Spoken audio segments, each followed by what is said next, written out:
What is consciousness? Wikipedia defines consciousness as sentience or awareness of internal and external existence, and that consciousness remains puzzling, being at once the most familiar and most mysterious aspect of our lives. Vavpay project defines consciousness as atoms, which are intelligent energies. These intelligent energies can be found in every single aspect of our life, whether it is physical, such as a phone, a computer, water, non-physical, such as memories, dreams, desires, thoughts, emotions, neurons, fear, anxiety, stress, pleasure, intentions, informations, and as well as in daily experiences, such as playing online games, investing in cryptocurrencies, running, reading a book, posting a hashtag, or watching this live webinar. So when a phone or any other physical stuff finally becomes matter, it means that those intelligent energies are being revealed. The same rule applies to all other aspects of our lives.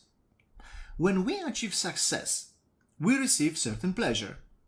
Neuroscientists will tell us that dopamine is the cause of that pleasure. But dopamine, like any other electrical signal, consists of atoms. If you can recall the last webinar, dopamine cortex or neural tissues or our emotions consist of 99.99% of atoms. The remaining 1/10 of 1% are also atoms, which have been revealed, and we call that revealed atoms matter. So it is not dopamine itself which scientists claim, but atoms that make it so that dopamine is created. So how do these intelligent energies operate? Where do they come from? How can we get in touch with them? How can we control them? These intelligent energies are consciousness, and by virtue of our consciousness we communicate with them. So if our consciousness works at a low speed, we shouldn't be surprised that the final outcome incorporates only very limited pleasure, meaning we achieved our goal. But after a minute, an hour, a day, or a week, we again feel void and unfulfilled. The question then remains, why do these intelligent energies create dopamine which exists only in a limited timeline? Atoms are limitless, undimmed by time, space, and motion, or bound by any form of entropy or entropy. But they are lacking one feature, and that feature is free will. They have to listen to our orders, whether they like them or not, and which are passed on to them by virtue of our consciousness.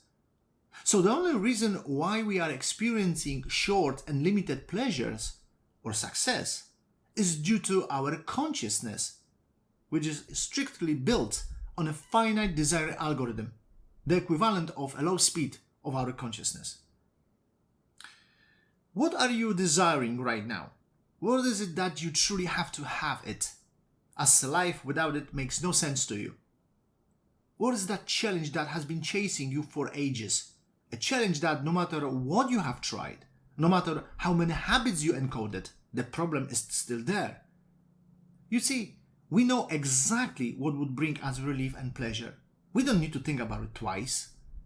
If the user's desire is to earn as much of BTC, USDT, USDC, USD or NFTs and become financially secured, the user knows exactly the amount of risk is willing to take. No more, no less. So one user, in order to invest, needs to feel secure. Another user, in order to feel secure, needs to sense some risks. Neither of them can adapt, accept, or agree to the opposite investing strategy. They wouldn't be able to sleep well. Although each strategy is totally opposite, it has the same common denominator: pleasure. For one user, pleasure is achieved by playing safe. For another, pleasure is acquired by taking high risks.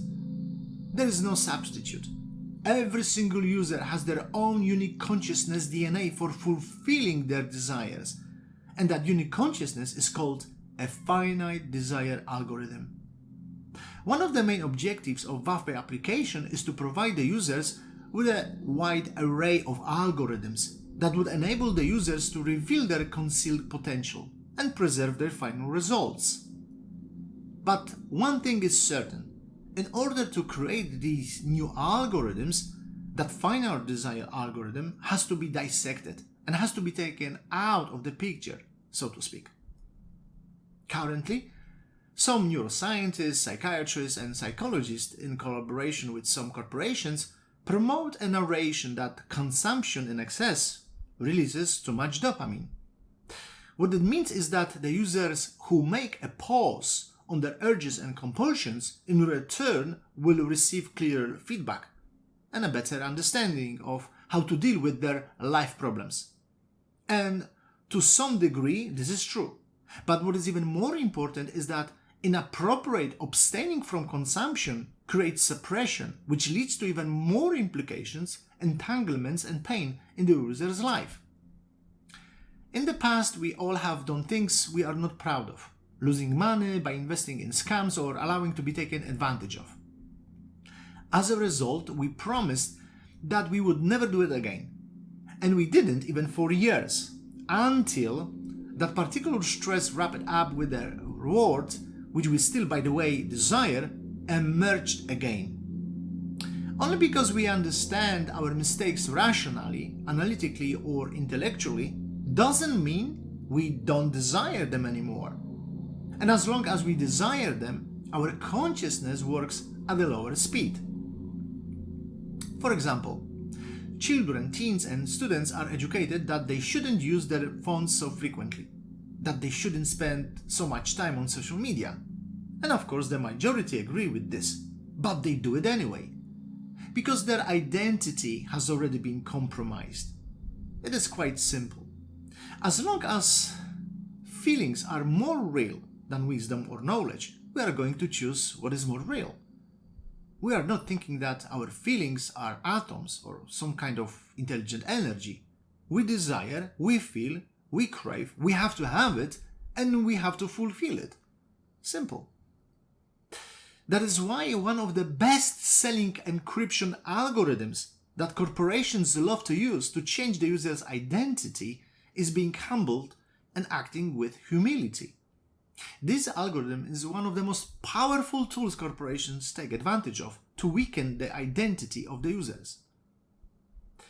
Imagine a news being displayed on social media regarding a familiar person who addressed arrogantly and didn't have an appreciation for a subject that is important to the user. It could be any subject: politics, animals' rights, crypto, gender, environment, business, inflation, education, or culture. If this person awakens within the user a desire to feel lacking, feeling weakened, irritated, frustrated, angry, or any other emotion, it means that the user should also be considered arrogant. The only difference between that familiar person and the user is what triggered within each one of them to act arrogantly. Corporations do what is in their power to make sure that the users portray themselves as social guards. Those users who publicly act and condemn arrogance are defined by corporations as people who abstain from consumption because they refrain from that. They are not acting like them. They don't desire the same egoistical life pleasure as them.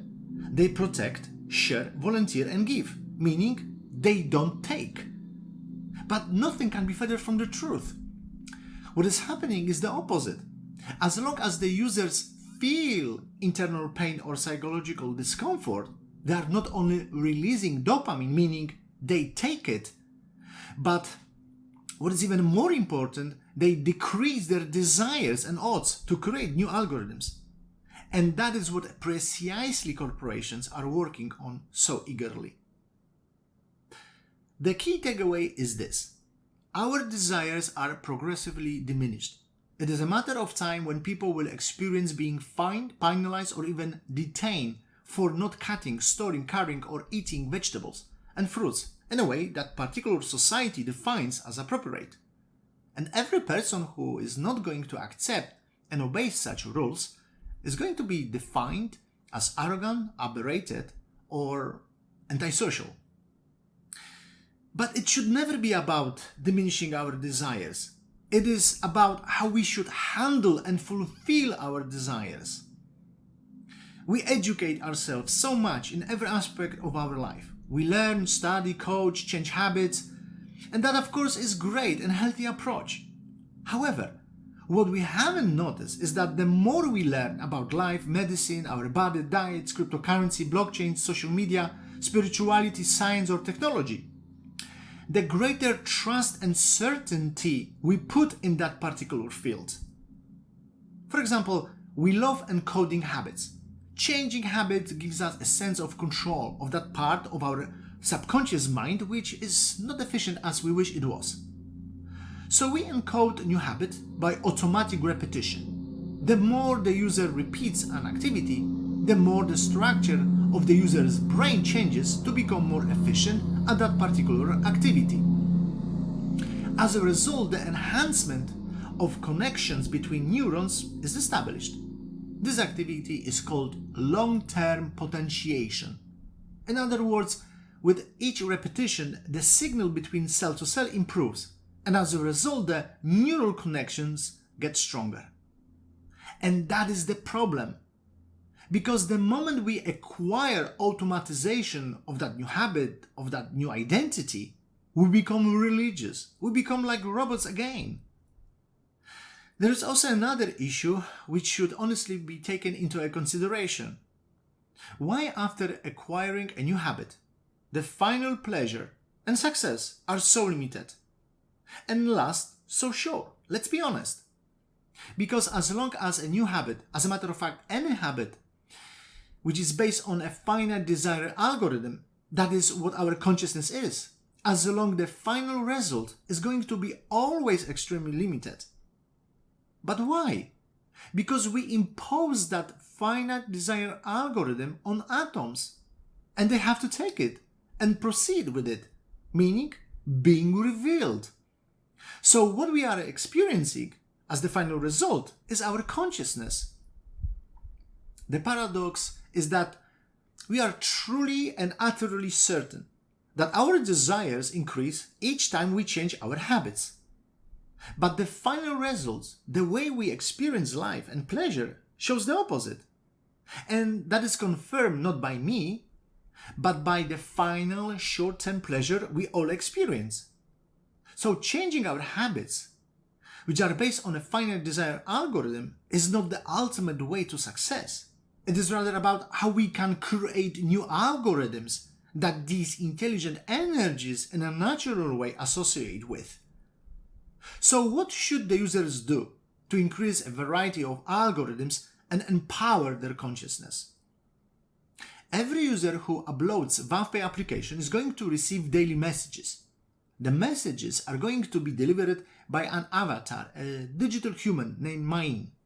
Mind's main responsibility is to encourage the user to engage in play to achieve the best possible results. The better the results, the more new algorithms the user is going to reveal, and the more VAV tokens is going to earn.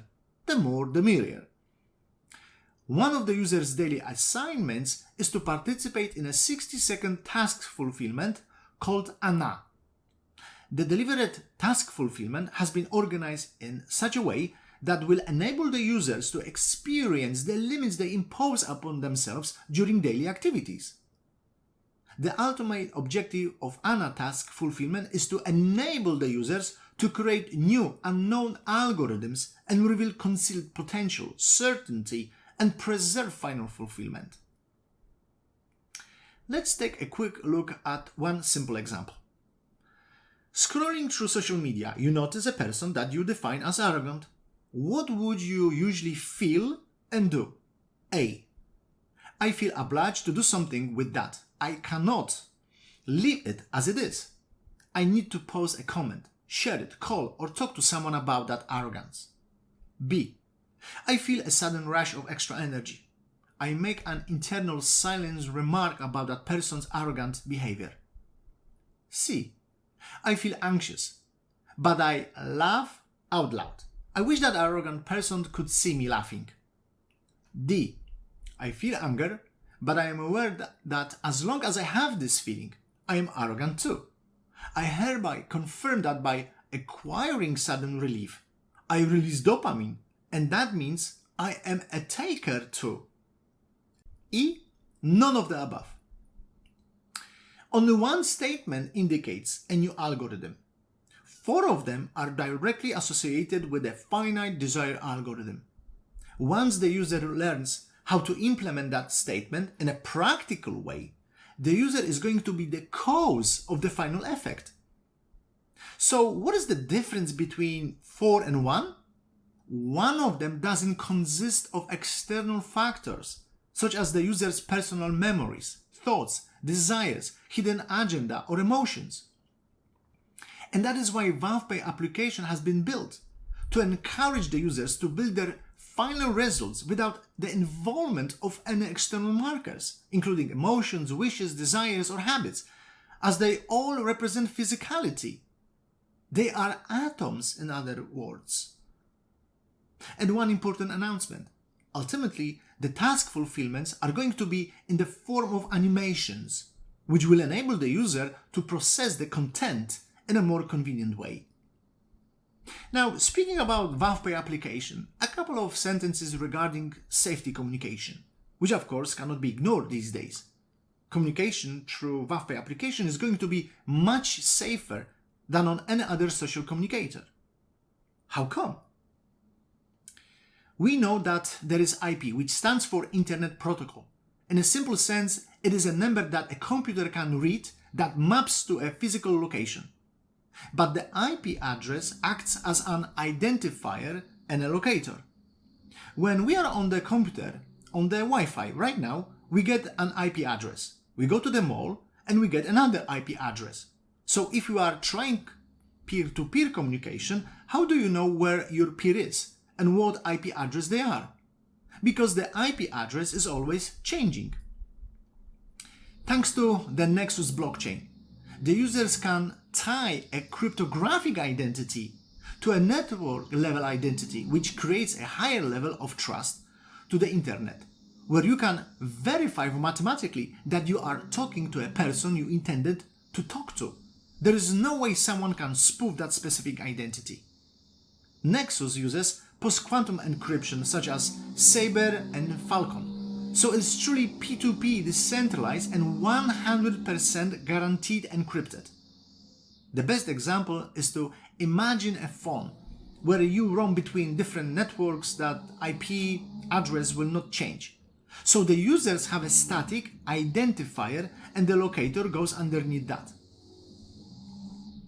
Phishing and bridging is more and more common practice. Say a fake local bank branches is calling you. You got that number in your contact list, so everything looks cool. They ask you to click a link that you have just received on your phone. Here we go, your bank account is done. Another example, imagine that your close friend is texting you a link. You don't call your friend right away to ask about that link, right? You click and not only your friend's identity is stolen, but now yours as well. That is one of many reasons why Vavpay application is being built. Right now we are at the pre-seed stage, where VAV tokens can be purchased for 57 cents. You can purchase VAV tokens as well in a bundle. One bundle consists of 14,000 VAV tokens, which for today comes to $8,000. So you can send us an email or give us a call. You can also get in touch directly with me and ask any question with regards to technology, Vavpay project or investment itself. And speaking of questions, I'm going to see whether there are some questions. Larks Yoni, what do you mean atoms have no free will? If they have to listen to us, why don't help us? That is an amazing question. Why don't they help us? If they are listening to us, right, and we wished something and we want to have something, they should just basically do what we command them, what we required, right? What we are going to order them. But it doesn't work this way. Why is that? Because first of all, they are listening to us all the time, but they don't listen, they don't function, and they cannot fulfill in a different way our requests, which are based on that algorithm, on that one specific finite desire algorithm. So imagine that they use all other approaches, they use all other algorithms, not this one. So if we learn how to create new algorithms, they would accept them right away. And we would be like them everywhere, because they are everywhere. They are in the past, in the future, in the present, simultaneously. They can be anything. And we agree with this. And scientists confirm that. So the problem only is that they don't have this free will, so they cannot listening to something else, and they don't listening to something else that is not coming from different algorithms. So they have the specific codes, so to speak, which they listen to. And they cannot listen to, or they speak hardly ever, to something that they don't represent. So what do you think larynx, yoni, they don't represent? They don't represent what we represent. They don't represent something which is physical. Therefore, they are everywhere. They are anything. We represent something else. We represent physicality. And we based our consciousness on physicality. That's the reason why they are not listening. They are actually listening, but they cannot fulfill our requirements due to us. So they do what they are told. Yet, unless we are not going to change that algorithm, we are always going to be limited. Okay. Someone else? Derek, I don't understand how can you claim that our desires decrease when we change our habits. Yes.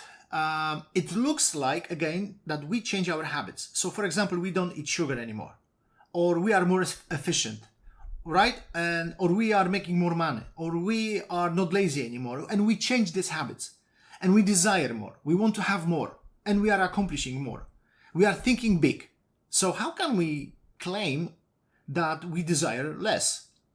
But what are we truly desire? What are these desires pertaining to? All they pertain to this 1/10 of 1%. So even if we desire money, fame, being famous, being everywhere, have much more, we are still desiring only what the atoms are revealing, and they are being revealed in that 1/10 of 1%. The 99.99% is something else. So what we are desiring, we're desiring even more of something that is less, because it's this 1/10 of 1%. So no matter how much we desire, as long as we desire this 1/10 of 1%, it means basically that we are desiring less. Instead of, if we desire something else that only this 1/10 of 1%, we would desire much more. So the problem is that we only know how to desire this 1/10 of 1%. Even if we are talking about your pleasures, even if we are talking about your memories, they are all atoms.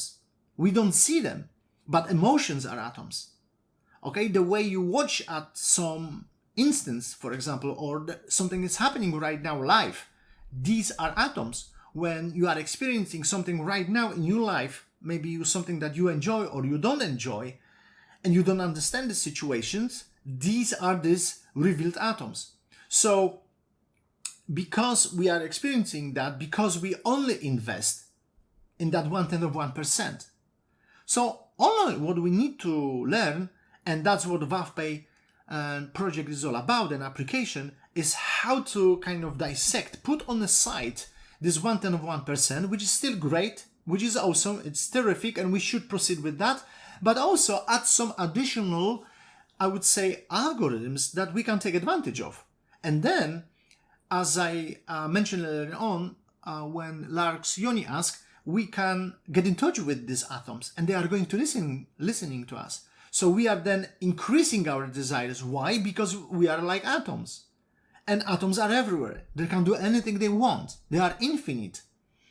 So would you be rather like atom, who have the, let's say, capability of traveling in time, in so-called time, because there is no time? Of course, we would love to. We cannot, because we stick to that one particular desire, which is we only rely on that specific algorithm, which is called finite desire algorithm. That is, there is only one way we are going to be fulfilled. There is no other way. Because, Derek, if you have some if you are going through some pain right now, okay, in your life, or you don't understand something and you cannot achieve something, and you know specifically, you know exactly what that would be, right? And maybe not the way how it's going to happen, we don't care about that, but what would give you that release and that fulfillment. Now imagine that I'm going through the same experience like you are going right now. Do you think that I would have exactly, precisely the same specific way of receiving that pleasure? Not at all. You see, so, but it's actually the same. Because we want only what we want, that way, not another. So that is that desire which is actually limiting us, so to speak. So Vavpay project it's amazing from the perspective that no matter what you are thinking of, no matter what we are thinking of, why our final results are limited, why we cannot hold this pleasure for a long time and be happy and fulfilled, because in that final result there are always these external factors, no matter what. Because why do we change our habits? Why do we want to change our some, let's say, identities? Why? Because we want something, we desire something, and that is okay. But what is it? It's always about that external factor, external marker. It could be pleasure of any kind. And you see, because we do it and we base our desire on that, once we fulfill that and we get that aim, we are feeling void after some time. Not because it's not great, it's because within that final effect is that external markers, that external factors, we actually have been working so hard to get that aim. So Vavpay, what Vavpay does, gives us an opportunity to the users to, let's say, dissect, take out, I would say, filter out these external factors. So the more, I would say, other algorithms, meaning less features of externality, the greater the final result. And this is what is all Vavpay is all about. So I hope I answered to your questions. Okay, I don't see any more questions, so I just would like to sincerely thank you for your time. Thank you for being with us, and look forward to a next webinar. Still working on our applications, deepen and deepen our technology. So we would like to wish you all the best, and see you soon. Best of all.